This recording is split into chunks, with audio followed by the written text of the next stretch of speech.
So if you're new here, let me know in the comments below. My name is Jason. This is the Outstanding Live Show.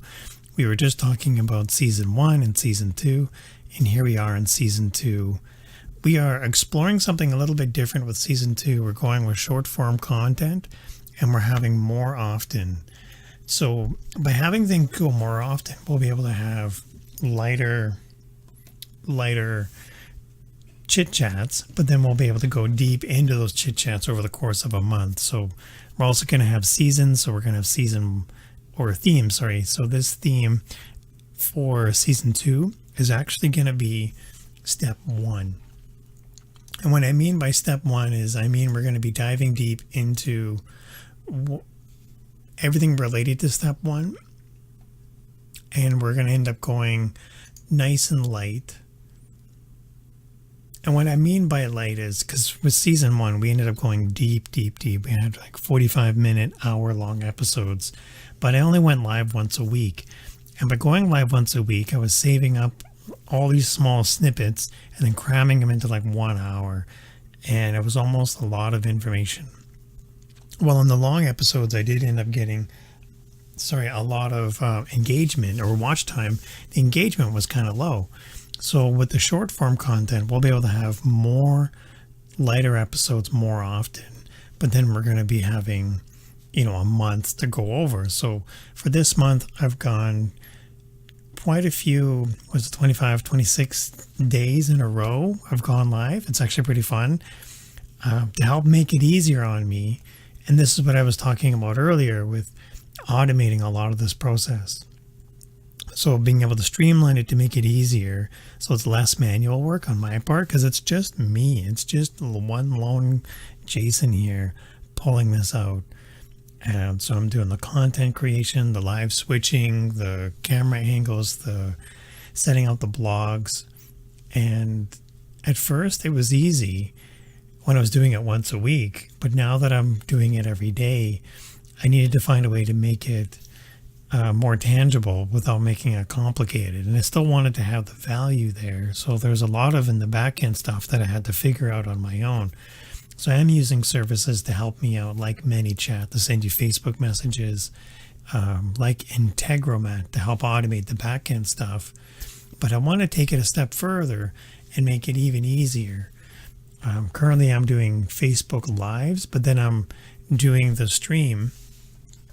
And by doing the stream, I'm taking the content and then sending it to YouTube afterwards.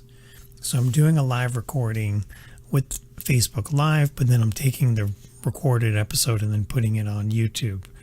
I'm also taking a 1-minute snippet of that, and then I'm uploading that to Instagram. And then Instagram automatically shares to my Facebook. So I'm transcribing the videos and I'm uploading that with show notes. And now those are the notes that we're seeing here. So I do have show notes that I'm reading from, but then afterwards, the 1-minute version I'm using as notes on Instagram. And I think that's also the post on Facebook afterwards because Instagram automatically posts to Facebook. Anyway, and then everything links back, everything refers back to the website. So then it doesn't matter if you find me on Instagram, Facebook, YouTube, there's a reference point and it's always the website. The next part I was going to push forward was getting a podcast, like an RSS feed. Now, it's not so much the podcast itself that I'm after the RSS feed more importantly, because what I want to do is these 1-minute snippets, I was going to take them and pull out like the 1-minute snippets and then have it as a briefing, like a news briefing, like an Alexa briefing or a Google briefing. And this will go and people can subscribe to that through their smart devices. So I was just researching that on how to pull that off. And I've got the first hurdle done. The next part now is being able to streamline that and automate that. Because I've got a month worth of content already that I've been able to put together. And then another thing I thought of was even taking that a step further and saying that same audio, that same RSS feed, I could have I could take that and then daisy chain it together. Like if somebody wanted to have to subscribe on Facebook, I could have a subscription method where through ManyChat, someone wants to see all the 1-minute videos. I could have a 1-minute video delivered to you every day. And then if you wanted to have that, if you wanted to know more, then it would refer you back to the 10-minute version, and that's season 2. That's ultimately what season 2 is here, is we're going 10, 15 minutes. I'm already 5 minutes in, but nonetheless, we'll be able to dive deep into that. So we'll have the much larger video, 10, 15 minutes, and then we'll have the 1 minute. And so what I was thinking about doing is how do I make that 1 minute easily accessible to the point that the final will just pull you in. So I'll have the 1-minute versions everywhere, and then the larger content will bring you in closer and closer. And if you find me on YouTube, I just send you more videos on YouTube. You find me on Facebook, I send you more videos on Facebook. So yeah, there was a lot that I've done in the past month, but I'm really, really enjoying it. But before we go further, I want to take a minute and say thank you for stopping by and watching and following me on Instagram, on Twitter.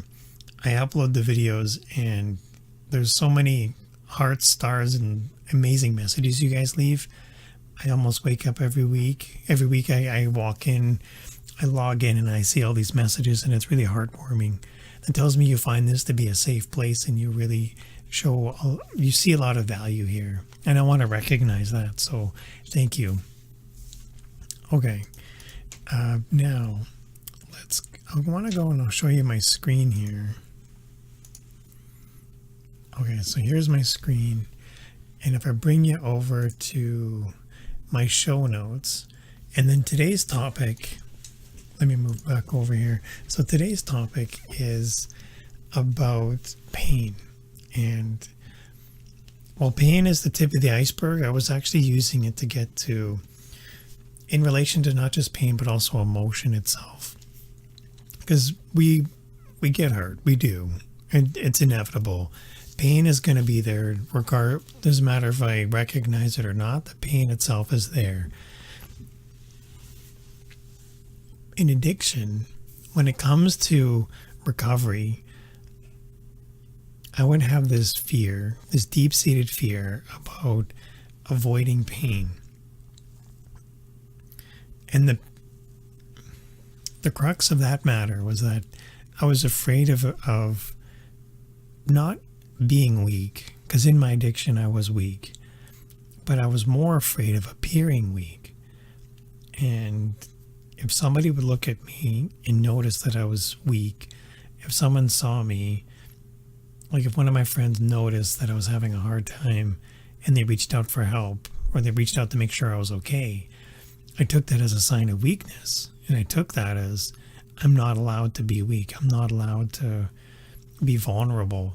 And we'll talk about vulnerability in another episode. But when it comes to this pain would, this fear of appearing weak due to this sensation of pain, it would almost be a catalyst. Like it would feed on itself to the point that it didn't matter what the pain was about. I was more afraid of appearing weak. So I would go out of my way to avoid that tip of the iceberg, that first painful scenario, that first situation where I'd bump into that. And it's okay to feel pain. Like I know now I'm allowed to be human. I'm allowed to experience pain. But what I shouldn't be doing is avoiding it. I shouldn't be pouring all of my hard-earned efforts to removing myself from pain. And I was never successful in removing pain, first off. As a compromise, as in my efforts of trying to avoid pain, I took into consideration emotion. What I mean by considering emotion, I mean emotion was bundled in with pain and in my efforts to avoid. And by avoiding pain, by putting effort into avoiding pain, I also avoided emotion. And in my recovery, I know now how wrong that was. I know now that I'm celebrating life and I'm living a healthy, happy lifestyle, how important emotion is. In my addiction, I avoided emotion, I avoided pain, and I attribute that to my ego. I attribute that to saying, if left unchecked, my ego would make me feel invincible. Well, it would convince me that I was invincible and that emotion had no place in my life and that pain had no place in my life. And emotion has an important role in my life, and so does pain. When I'm telling myself these lies and I'm trying to convince myself that pain doesn't exist, that emotion didn't exist, I became this glass cannon of emotion. And what I show in the notes here is, I'll show you here. What I'm showing in the notes is, with my ego had me convinced I was invincible, but I was far from it. And I would act like my feelings didn't matter. And if I was hurt, I would put on this mask and I would hide my emotions. And I can pretend that I wasn't being hurt, but I couldn't pretend that I wasn't hurting others. And I think that's important to talk about here is hurting others. Because in my addiction, I did hurt. I was in pain. And there were others around me that were affected by that. And there were others close to me, my friends, my family, that I disappointed. And we've talked about that in the previous show, where there was my addiction, and then there was me, and then the pain just emanated outwards. And the pain, the source, the core of that was the addiction. But it wasn't the addiction itself that was emanating that pain. It was how I was choosing to manage my addiction. It was how I was choosing to process it, or not process it in this case. And it's crazy because if I just avoid it, it doesn't go away. The pain doesn't go away. And in the show title I had, Pain is Temporary. That was the title. And, pain can last for a minute. It can last for an hour, or it can last for a lifetime. What changes, what alters that time frame is how fast I am at recognizing it, labeling it, identifying what to do, and then putting in an action plan to manage it. Because I'm not going to be able to absolve myself from pain. Like, I can't just wave a magic wand and poof, all the pain is gone. What I can do is set up a strategy to help mitigate that pain and to avoid it in the future. What can I do to help set myself up for success? What am I doing wrong? What caused this pain? And I can help appreciate what took place beforehand. I can't say that all associations are going to be true and accurate, but what I can say is by exposing myself to emotion, by being vulnerable, by allowing myself to be a person, a human being, I'll be able to manage things better. But by avoiding emotion, by avoiding pain, all I'm doing is creating this empty person who doesn't understand, appreciate, doesn't validate emotion, doesn't. In my early addiction, I was I almost want to say a new person. Like in addiction, I only had two emotions. Like there was this, things were really, really good or really, really bad. There was no in between. And when I remove more emotion, I'm just reducing my life down to those two. And if I'm not dealing with my emotion, if I'm not dealing with my pain that's in my life, it's not going to get better. And I talked earlier about having an impact on your family and your friends, but what's further beyond that is the loved ones around us. And these relationships I would disappoint these other people in my life. I would let them down. I've talked before about, I remember when my girlfriend broke up with me, and my immediate reaction was to be angry and upset and to be frustrated and to pour in all my emotion behind how, everything that they had done wrong. And I didn't stop and think what had I done that caused this to take place. I know what I had done. I wasn't being very supportive or encouraging. I wasn't being very empathetic. I wasn't validating their emotion. I wasn't even open to the idea of pain. And in trying to remove that pain and not appear weak, to be this stoic individual, I ended up pushing this person away to the point that they felt unloved, even though they meant a lot to me. I mean, not only does emotion exist, not only does pain exist, in emotion there's love, and there's a whole language behind it. There's 5 love languages. And so even if I don't appreciate those languages, like even if I didn't appreciate it then, they still existed then, and they still exist today. And I take a minute to celebrate, and I recognize those emotions, those love languages, those painful feelings. There's another book out there. The same guy that wrote the Love Languages book wrote the 5 languages of appreciation. And, that begins to share that there's more insight out there than just avoiding those emotions. Like I can only get by recognizing just 2 emotions. But when I expand my love to encompass 5 different emotions, the love languages, is 5 more languages to learn on top of the languages I know. I'll be able to experience more of this world. Like if I put the rose-colored glasses on and I'm dividing everything into very harsh realities, I'm only ever going to experience a certain kind of reality.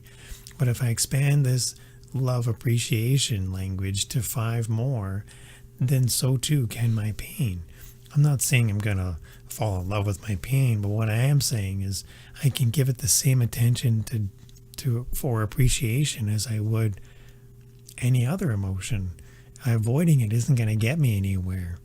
That's where the pain can last a lifetime. And if what I want is a life of fulfillment, if what I want is an outstanding life, I'm going to need to put some focus on what has caused me to be in the situation that I'm in. Am I responsible for my current situation? What have I done to help change this from happening in the future? What am I doing to help shift this to being something different? Because if I'm only dealing with things with my existing skill set, my existing toolkit, things aren't going to get better on their own. And that's where growing comes in. That's where living beyond my fear. One of my favorite books it's called The Gift of Fear. And it's crazy that, in the past I would never think of fear as a gift. I would think of fear as something painful, and I would want to remove that. I didn't want to appear weak. I was afraid of appearing weak, thinking that guys are not supposed to be weak. I had this idea planted in my head, and I wouldn't let anything shake away from it, to the point that my relationships were falling apart, and I would still put the blinders on and avoid it. And when you do that for a day, a weekend, a month, a year, a few years, and then if that's how I'm choosing to deal with my addiction, if that's how I'm choosing to deal with my emotion, rationalize my love languages only by 2, it's a very harrowing experience. And the only person that's creating that, reinforcing that, is me. It took me a long time to get to that point, that there's more out there than just this limiting belief. It's crazy, because what I want is these amazing relationships. What I want is I want to have a family.